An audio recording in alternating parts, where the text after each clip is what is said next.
kita tidak jarang membaca buku, akibatnya kita akan tertinggal informasi dan juga apa? Kita sulit memahami pelajaran. Makanya waktu ulang kemarin aku lebih mudah mengerjakan soal karena sering membaca. Bagus. Tentu saja aku banyak bingung waktu ujian.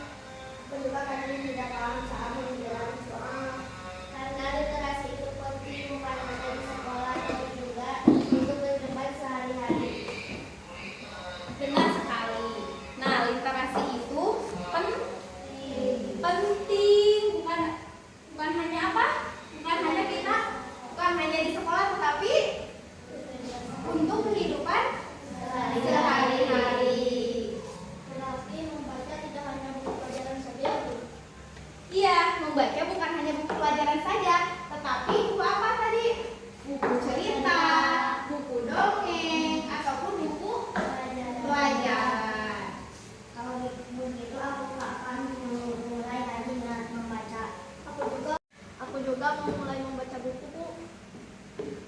Ayo nanti kita membaca bersama di pojok baca sekolah.